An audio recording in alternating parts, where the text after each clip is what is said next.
വെറും 3 ദിവസം കൊണ്ട് ഏകദേശം 20% കറക്ഷൻ അല്ലെങ്കിൽ താഴോട്ടുള്ള വീഴ്ചയാണ് പിന്നീട് ഉണ്ടായത്. ഏകദേശം $5600 അന്താരാഷ്ട്ര വിപണിയിൽ ഉണ്ടായിരുന്ന വില, രൂപയുടെ മൂല്യം താഴേക്ക് വരികയാണെങ്കിൽ 89, 88, 87 രൂപ വരികയാണെങ്കിൽ സ്വർണ്ണവില ഈ അടുത്ത കാലത്ത് തന്നെ താഴേക്ക് വരാനുള്ള സാധ്യത കൂടുതലാണ്. അപ്പൊ അന്താരാഷ്ട്ര വിപണിയിൽ നിന്ന് സ്വർണം മുന്നേറ്റ് പോകാതിരിക്കുകയും ഇന്ത്യൻ വിപണിയിൽ താഴേക്ക് റുപ്പി അപ്രീഷിയേറ്റ് ചെയ്യുകയാണെങ്കിൽ സ്വാഭാവികമായിട്ടും ഇന്ത്യൻ വിപണികളിൽ സ്വർണ്ണവില താഴോട്ട് പോകും. നമുക്ക് കുറഞ്ഞ കാലയളവിൽ തന്നെ ഇങ്ങനെ ഉണ്ടാവാമെങ്കിൽ സ്വാഭാവികമായിട്ടും 1,00,000 താഴേക്ക് പോകാനുള്ള സാധ്യതയുണ്ട്. അപ്പോൾ ഏതൊരു ഇൻവെസ്റ്റ്മെന്റ് എടുത്തു കഴിഞ്ഞാലും, പ്രത്യേകിച്ച് സ്റ്റോക്സ് ആയിക്കോട്ടെ, കമ്മോഡിറ്റീസ് ആയിക്കോട്ടെ, റിയൽ എസ്റ്റേറ്റ് ആയിക്കോട്ടെ, അതിനകത്ത് ഫ്ലക്ച്വേഷൻസ് ഉണ്ടാകാം.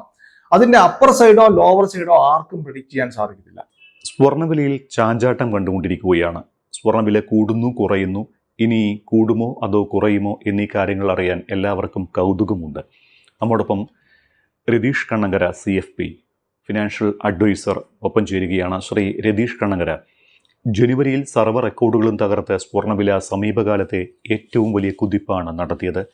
എന്നാൽ പിന്നീട് വില ഇടിയുകയായിരുന്നു. ഇപ്പോഴും ചെറിയ രീതിയിൽ വില കൂടുന്നുമുണ്ട്. എന്താണ് ഈ പെട്ടെന്ന് വില ഉയർന്ന ശേഷം അതേ രീതിയിൽ തന്നെ വില കുറയാൻ കാരണമായത്?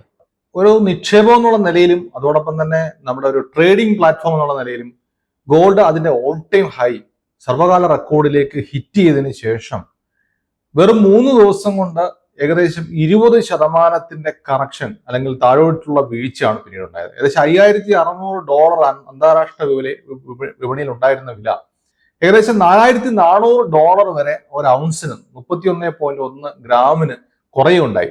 അപ്പൊ ഈ സാഹചര്യത്തിന്റെ പ്രധാനപ്പെട്ട കാരണങ്ങൾ എന്ന് പറഞ്ഞാൽ, ഒരു കാരണം ഈ സ്വർണത്തിന്റെ വില ഒരു ബബിള് പോലെ, ഒരു ബലൂൺ പോലെ വർദ്ധിച്ചിരുന്നു എന്നുള്ളതാണ്.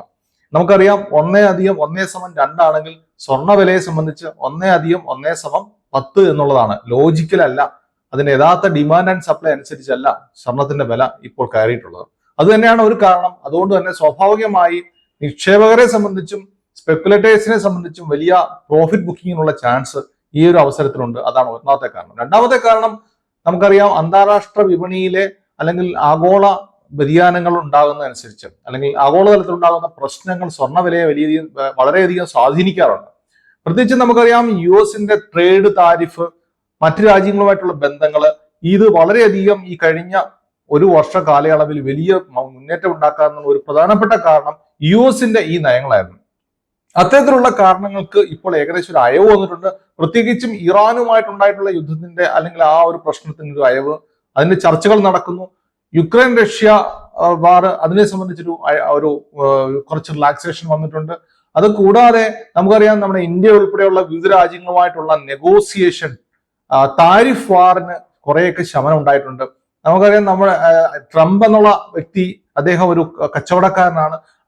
അദ്ദേഹം പല രാജ്യങ്ങളുമായിട്ട് ഈ ഡോളറിന്റെ അപ്രമാദിത്വം നിലനിർത്താൻ വേണ്ടി തന്നെ ട്രേഡ് താരിഫ് അല്ലെങ്കിൽ നമുക്കറിയാം വലിയ നികുതി ചുങ്കങ്ങൾ ഏർപ്പെടുത്തി വലിയൊരു വാർ തന്നെ നടക്കുകയാണ്. അപ്പൊ നമുക്ക് ഇന്ത്യയുമായിട്ട് ഇപ്പൊ അത് റിലാക്സ് ചെയ്തിട്ടുണ്ട്. 50% വരെ വെച്ചിരുന്ന നമ്മുടെ ട്രേഡ് താരിഫ് ഇപ്പോൾ ഏകദേശം 18% വന്നിട്ടുണ്ട് എന്ന് അത് ഓൾറെഡി അത് പുരോഗമനത്തിലാണ്, ചർച്ച പുരോഗമിച്ചുകൊണ്ടിരിക്കുകയാണ്. അപ്പൊ അതൊരു പ്രധാനപ്പെട്ട ഒരു കാരണമാണ്. മൂന്നാമതൊരു കാരണം എന്ന് പറയുന്നത് കറൻസിയിൽ ഉണ്ടാകുന്ന നമ്മുടെ അപ്രീസിയേഷൻ. കഴിഞ്ഞ US ഇന്ത്യ ട്രേഡ് താരിഫുമായി ബന്ധപ്പെട്ട ക്ലാരിറ്റി വന്നതിന് ശേഷം രൂപയിൽ വലിയൊരു മുന്നേറ്റം ഉണ്ടായിട്ടുണ്ട്. 92 രൂപ 50 പൈസ ഉണ്ടായിരുന്ന രൂപ വളരെ പെട്ടെന്ന് തന്നെ 90 രൂപയിലേക്കും 90 രൂപ 20 പൈസയിലൊക്കെ അപ്രീസിയേഷൻ ഉണ്ടായി. രൂപയുടെ മൂല്യം വർദ്ധിക്കുകയുണ്ടായി. അത് നമ്മുടെ ഇന്ത്യൻ പ്രൈസിൽ ഗോൾഡ് പ്രൈസ് താഴോട്ട് വരാൻ ഒരു കാരണമാണ്. ഇപ്പോഴത്തെ ഒരു അന്താരാഷ്ട്ര സാഹചര്യം വെച്ച് നോക്കുമ്പോൾ വരും ദിവസങ്ങളിൽ സ്വർണ്ണവില ഇനിയും കുറയുമോ? സ്വർണത്തിന്റെ ഒരു ട്രെൻഡ് അനുസരിച്ചിട്ട് നമുക്ക് ഷോർട്ട് ടൈം ട്രെൻഡും ഉണ്ട്, ലോങ് ടൈം ട്രെൻഡും ഉണ്ട്. അപ്പം നമുക്ക് ഹ്രസ്വകാലത്തിലുണ്ടാകുന്ന ചാഞ്ചാട്ടങ്ങളെ കൃത്യമായി പ്രവചിക്കുക സാധ്യമല്ല. അത് പലതരത്തിലുള്ള കാരണങ്ങളുണ്ട്. ദീർഘകാലത്തിൽ നമുക്കറിയാം, ദീർഘകാല നിക്ഷേപം എന്നുള്ള നിലയിൽ സ്വർണം വില വർദ്ധിക്കുവാൻ സാധ്യതയുണ്ട്.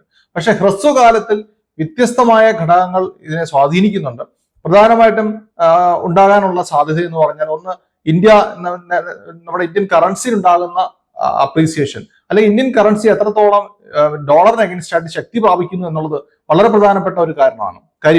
അപ്പൊ 90 രൂപ ഉണ്ടായിരുന്ന രൂപയുടെ മൂല്യം താഴേക്ക് വരികയാണെങ്കിൽ 89, 88, 87 രൂപ വരികയാണെങ്കിൽ സ്വർണ്ണവില ഈ അടുത്ത കാലത്ത് തന്നെ താഴേക്ക് വരാനുള്ള സാധ്യത കൂടുതലാണ്. പക്ഷെ അതിനുള്ള സാധ്യത എത്രത്തോളമാണെന്ന് നോക്കണം. നമുക്കറിയാം 2019 79 രൂപ ഉണ്ടായിരുന്ന ഇന്ത്യൻ കറൻസി ഡോളറിന് അഗേൻസ്റ്റ് ആയിട്ടുള്ള, അതായത് ഒരു ഡോളർ 79 രൂപ 79 റുപ്പീസ് ആണ്. ഇന്നിപ്പം ഏകദേശം 92 രൂപ 50 പൈസ വരെയുള്ള വലിയ ഉയർന്ന തലത്തിലേക്ക് ട്രേഡ് ചെയ്യപ്പെട്ടു. ആ സമയത്താണ് സ്വർണത്തിന്റെ വില ഏറ്റവും അധികം വർദ്ധിച്ചതിന്റെ ഒരു കാരണം എന്ന് പറയുന്നത്.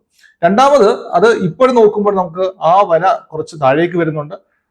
അതിന് എത്രത്തോളം മുന്നേറ്റം ഉണ്ടാകുന്നു എന്നുള്ളത് പ്രധാനപ്പെട്ട കാര്യമാണ്. അതിന് ഒരു പ്രധാനപ്പെട്ട കാരണം ഫോറിൻ ഇൻസ്റ്റിറ്റ്യൂഷൻസിന്റെ ഒരു കഴിഞ്ഞ വർഷത്തെ പുറത്തേക്കുള്ള ഒഴുക്കാണ്. FIIസിന്റെ ഔട്ട്ഫ്ലോ ആയിരുന്നു.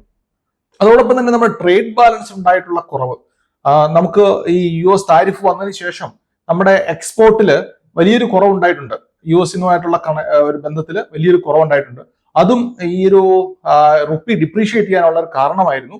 പക്ഷേ നമുക്ക് തോന്നുന്നത് ഇതൊക്കെ പുരോഗമിച്ച് വരുമ്പോഴത്തേക്കും, അതായത് US ട്രേഡ് താരിഫിന് ശേഷം നമ്മുടെ യൂറോപ്യൻ യൂണിയനുമായിട്ടുള്ള നമ്മുടെ കരാറുകൾ, ഈ രണ്ട് കാരണങ്ങൾ നമ്മുടെ എക്സ്പോർട്ട് വർദ്ധിക്കുകയും നമ്മുടെ ഫോറിൻ കറൻസി വളരെയധികം വർദ്ധിക്കുകയും അതോടൊപ്പം തന്നെ നമ്മുടെ രാജ്യത്തിന്റെ കറൻസി മറ്റു കാരണങ്ങളാൽ തന്നെ, അതായത് നമ്മുടെ യൂറോപ്യൻ യൂണിയനുമായിട്ടുള്ള ബന്ധങ്ങൾ, അത് കാരണം നമുക്ക് നമ്മുടെ കറൻസി അപ്രീഷിയേറ്റ് ചെയ്യുകയാണെങ്കിൽ അത് സ്വർണത്തിന്റെ വില കുറയാനുള്ള കാരണമായിട്ട് മാറും. കാരണം സ്വർണത്തിന്റെ വില നമ്മുടെ നാട്ടിൽ റിഫ്ലക്ട് ചെയ്യുന്നത് രണ്ട് കാരണങ്ങൾ കൊണ്ടാണ്. ഒന്ന്, നമ്മുടെ റുപ്പിയുടെ ഡിപ്രീസിയേഷനും അതോടൊപ്പം തന്നെ അന്താരാഷ്ട്ര വിപണിയിലെ സ്വർണത്തിന്റെ മുന്നേറ്റവുമാണ്. അപ്പൊ അന്താരാഷ്ട്ര വിപണിയിൽ നിന്ന് സ്വർണം മുന്നേറ്റം പോകാതിരിക്കുകയും ഇന്ത്യൻ വിപണിയിൽ താഴേക്ക് റുപ്പി അപ്രീഷിയേറ്റ് ചെയ്യുകയാണെങ്കിൽ സ്വാഭാവികമായിട്ടും ഇന്ത്യൻ വിപണികളിൽ സ്വർണ്ണവില താഴോട്ട് പോകും. രാജ്യാന്തര വില $4000 സമീപഭാവിയിൽ താഴ്ന്നേക്കാമെന്ന് ചില നിരീക്ഷകർ പറയുന്നുണ്ട്. അങ്ങനെയെങ്കിൽ കേരളത്തിൽ പവന്റെ വില 1 ലക്ഷം രൂപയ്ക്ക് താഴെ എത്താനുള്ള ഒരു സാധ്യത കാണുന്നുണ്ടോ? തീർച്ചയായിട്ടും എത്താം. എന്തുകൊണ്ടെന്ന് വെച്ചാൽ വെറും 3 ദിവസം കൊണ്ട് 24,000 രൂപ പവന് കുറഞ്ഞിട്ടുണ്ട്. ജനുവരി 29 അതിന്റെ ഏറ്റവും ഓൾ ടൈം ഹൈ ആയിട്ട് 1,31,000 രൂപയിൽ നിന്നും ഫെബ്രുവരി 2 ഇതിന്റെ വില 1,07,000 രൂപയിലേക്ക് ഒരു പവന് കുറയുന്ന ഒരു പ്രത്യേക സാഹചര്യം ഉണ്ടായിട്ടുണ്ട്. അപ്പൊ അങ്ങനെ നോക്കിയാൽ 24,000 രൂപയുടെ ഉണ്ടായിട്ടുണ്ട്.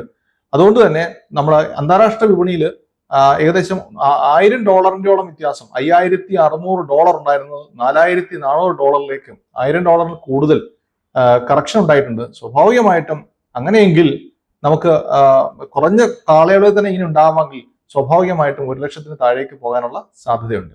വിപണിയിൽ ശക്തമായ മുന്നേറ്റം ഉണ്ടായതിന് പിന്നാലെ കനത്ത ഇടിവുണ്ടാകാറുണ്ട് എന്ന് കമ്മോഡിറ്റി റിസർച്ച് അനലിസ്റ്റുകൾ പറയുന്നുണ്ട്. അപ്പോൾ ഇനിയും വില കൂടാൻ സാധ്യത കാണുന്നില്ല എന്ന് പ്രതീക്ഷിക്കാമോ? നമ്മുടെ കമ്മോഡിറ്റി എന്നുള്ള നിലയിൽ ഗോൾഡ് അത് അന്താരാഷ്ട്ര ഉൽപ്പന്നമായതുകൊണ്ട് തന്നെ അതിന്റെ ഡിമാൻഡ് ആൻഡ് സപ്ലൈ, അതിന്റെ വിലയെ നിർണ്ണയിക്കുന്ന ഒട്ടേറെ ഘടകങ്ങളുണ്ട്. അതിലൊന്ന് ഡിമാൻഡ് ആൻഡ് സപ്ലൈ ആണ്. രണ്ട് മാർക്കറ്റുകൾ പ്രധാനമായിട്ടുണ്ട്. സ്പോട്ട് മാർക്കറ്റും ഉണ്ട്, അതുപോലെ ഫ്യൂച്ചേഴ്സ് മാർക്കറ്റും ഉണ്ട്. അപ്പൊ നമുക്കറിയാം ഈ സ്പോട്ട് മാർക്കറ്റ് അഥവാ നമുക്ക് അതിന്റെ ഫിസിക്കൽ ഗോൾഡിന്റെ ഒരു ഡിമാൻഡ് ആൻഡ് സപ്ലൈ നോക്കുമ്പോൾ നമ്മൾ ലോകത്തില് ഒരു വർഷത്തില് ഒരു 5,000 കിലോഗ്രാം 5,000 ടൺ ഗോൾഡ് ചെലവാകുന്നുണ്ടെങ്കിൽ അതിന്റെ ഏകദേശം 50% ജുവലറി ആയിട്ടാണ് ചെലവാകുന്നത്. പിന്നെ അതോടൊപ്പം തന്നെ അതിന്റെ സെൻട്രൽ ബാങ്കുകൾ 10-15% ചിലവാകുന്നുണ്ട്. അതോടൊപ്പം തന്നെ ടെക്നോളജിക്ക് വേണ്ടി ഒരു 10% ടെക്നോളജി ഏരിയയിൽ ഉപയോഗിക്കുന്നുണ്ട്. നിക്ഷേപകർ ETF പോലെയുള്ള നിക്ഷേപകർ 20-25% ഉപയോഗിക്കുന്നുണ്ട്. അതുപോലെ സെൻട്രൽ ബാങ്കുകളുടെ ബൈങ് എന്ന് പറഞ്ഞാൽ 20-25% വരാം. അപ്പൊ ഇങ്ങനെ ഈ ഒരു പ്രൊപ്പോർഷനിലാണ് സാധാരണഗതിയിൽ ഈ അടുത്ത കാലത്തായിട്ട് അത് കൂടിയിട്ടുള്ളത്. ആ പ്രൊപ്പോർഷനിൽ വലിയ വ്യത്യാസമില്ല. സെൻട്രൽ ബാങ്കുകളുടെ സ്ലൈറ്റ്ലി ഒരു അപ്സൈഡ് കാണിക്കുന്നുണ്ട്. അതായത് ഇന്ത്യയുടെ മൊത്തം നമ്മുടെ ഇറക്കുമതി ഒരു വർഷം 700 ടൺ 800 ടൺ ആണെങ്കിൽ ശരിക്കും പറഞ്ഞാൽ RBI സെൻട്രൽ ബാങ്ക് കഴിഞ്ഞ വർഷം വാങ്ങിക്കുന്ന 51 ടണ്ണാണ് നമ്മൾ വാങ്ങിയിട്ടുള്ളത്. അപ്പം സെൻട്രൽ ബാങ്കുകളുടെ ബൈങ് ഉണ്ട്, പക്ഷെ അത് വലിയ മാസീവ് ലെവലല്ല. പക്ഷെ ഫിസിക്കൽ ഗോൾഡിന് വലിയ ഡിമാൻഡ് ഉണ്ട്. അപ്പൊ അതാണ് ഒരു പ്രധാനപ്പെട്ട കാര്യം. അപ്പം ഈ ഹ്രസ്വകാലത്തിൽ ചാഞ്ചാട്ടം, പ്രത്യേകിച്ച് നമ്മുടെ അനലിസ്റ്റുകൾ പറയുന്ന അനുസരിച്ചിട്ട് അപ്പോൾ നമുക്ക് ഒന്നറിയാം, നമുക്ക് ഈ ട്രേഡിംഗ് ഇൻവെസ്റ്റ്മെന്റ് പോർട്ട്ഫോളിയോ അല്ലെങ്കിൽ ഒരു മെറ്റീരിയൽ എന്ന് പറയുമ്പോൾ അതിൽ രണ്ട് കാര്യങ്ങളുണ്ട്: ബുള്ളിഷ് റാലിയും ബിയറിഷ് റാലിയും. അതായത് ഒരു കമ്മോഡിറ്റി അല്ലെങ്കിൽ ഒരു സ്റ്റോക്ക് തുടർച്ചയായിട്ട് മുന്നോട്ട് പോകുന്നതിനെയാണ് നമ്മൾ കരടികളും കാളക്കൂറ്റന്മാരും എന്ന് പറയുന്നത് പോലെ തന്നെ മുന്നോട്ടുള്ള റാലി ഉണ്ട്. അപ്പൊ അങ്ങനെ നോക്കിക്കഴിഞ്ഞാൽ ഇത് ഒരു വാങ്ങാനുള്ള ട്രെൻഡ് വന്നു കഴിഞ്ഞാൽ കൂടുതൽ ആളുകൾ സ്പെക്കുലേറ്റീവ് മാർക്കറ്റിലും വാങ്ങിക്കൂട്ടും. അങ്ങനെയാണെങ്കിൽ ഇതൊരു ഓൾ ടൈം ഹൈയിലേക്ക് പോയി, അങ്ങനെയാണ് പോയിട്ടുള്ളത്. തിരിച്ച് ഇതുപോലെ ഇറങ്ങുമ്പോഴും അങ്ങനെ തന്നെ വരാം. പക്ഷെ അത് ഒറ്റയടിക്കല്ല, ഒറ്റ സ്ട്രെച്ചിലായിരിക്കില്ല ഇറങ്ങുന്നത്. കുറച്ച് താഴേക്ക് വന്നതിന് ശേഷം അവിടെ ഒരു പ്രോഫിറ്റ് ബുക്കിംഗ് ഉണ്ടാവും. അതായത് $5500 വിറ്റ ആളുകളൊക്കെ തിരിച്ച് താഴേക്ക് വരുന്ന അനുസരിച്ചിട്ട് അവിടെ വെച്ചിട്ട് അതായത് നമുക്ക് കയ്യിലില്ല. ഫ്യൂച്ചേഴ്സ് ആൻഡ് ഓപ്ഷൻസിൽ പ്രത്യേകിച്ചും സ്വർണം നമ്മുടെ കയ്യിൽ ഉള്ളതാണ് വിൽക്കുന്നത്. പക്ഷെ ഫ്യൂച്ചേഴ്സ് ആൻഡ് ഓപ്ഷൻസ് നോക്കി കഴിഞ്ഞാൽ കയ്യിലില്ലാത്ത സ്വർണവും വിൽക്കാനുള്ള ഓപ്ഷൻ ഉണ്ട് കോൺട്രാക്റ്റുകളിൽ. അങ്ങനെയാണെങ്കിൽ അത് ഉയർന്ന വിലയിൽ വിൽക്കുകയും താഴ്ന്ന ലെവലിൽ വാങ്ങുകയും ചെയ്യുന്ന ഒരു പ്രോസസ് ഉണ്ട്. അപ്പൊ അങ്ങനെ അതുപോലെ തന്നെ പ്രോഫിറ്റ് ബുക്കിംഗ്, താഴത്തെ ലെവലിൽ നിന്ന് വാങ്ങിയ ആളുകളൊക്കെ ഈ സ്പെക്കുലേറ്റീവ് കൗണ്ടറുകൾ ഉയർന്ന വിലയിൽ വിൽക്കാനുള്ള സാധ്യതയുണ്ട്. അപ്പൊ താഴേക്ക് വരുന്ന അല്ലെങ്കിൽ ബിയറിഷ് മാർക്കറ്റിൽ, ഒരു ബിയറിഷ് മാർക്കറ്റ് സ്റ്റാർട്ട് ചെയ്തെന്ന് വേണമെങ്കിൽ നമുക്ക് പറയാം ഷോർട്ട് ടൈമിൽ. അങ്ങനെയാണെങ്കിൽ അത് ഉയർന്ന വിലയിൽ വിൽക്കുകയും താഴ്ന്ന വിലയിൽ വാങ്ങുകയും ചെയ്യും. അതുകൊണ്ട് ഈ ഫ്ലക്ച്വേഷൻസ് കുറച്ച് താഴെ വരും, കുറച്ച് മുന്നോട്ട് പോകും. അങ്ങനെ അത് ഗ്രാജുവലി താഴേക്ക് വരുന്നതായിട്ട് നമുക്ക് കാണാൻ സാധിക്കും. ഇപ്പൊ കഴിഞ്ഞ ഒരാഴ്ചത്തെ ട്രെൻഡ് നമ്മൾ പരിശോധിച്ചാൽ കാണാൻ പറ്റുന്നത് $5500 തുടർച്ചയായിട്ട് $4600, അവിടുന്ന് തിരിച്ച് $4900 ഇന്നിപ്പം ആയിട്ടുണ്ട്.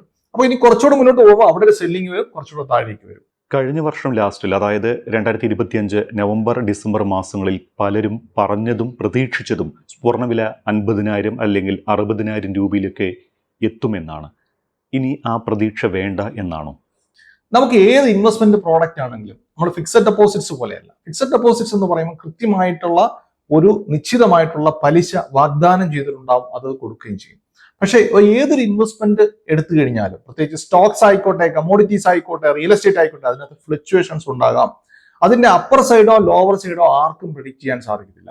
അപ്പോൾ 50,000 60,000 എത്തും എന്ന് പറയുന്നത് എപ്പോഴെത്തും എന്നുള്ളത് വളരെ പ്രധാനപ്പെട്ടതാണ്. അപ്പൊ ഹ്രസ്വകാലത്തിൽ ഇപ്പോഴത്തെ സാഹചര്യത്തിൽ ഒരു 50,000 60,000 എത്താനുള്ള സാഹചര്യം കറണ്ട് ലെവലിൽ കാണുന്നില്ല. പക്ഷെ തീർച്ചയായിട്ടും 1,00,000-നും 80,000-നും ഇടയ്ക്ക് ട്രേഡ് ചെയ്യാനുള്ള സാധ്യത വളരെയധികം കാണുന്നുണ്ട്. വരുന്ന ഏപ്രിൽ മെയ് സമയത്തേക്ക് കുറച്ചും കൂടെ കറക്റ്റ് ചെയ്ത് വരാനുള്ള സാധ്യത കാണുന്നുണ്ട്.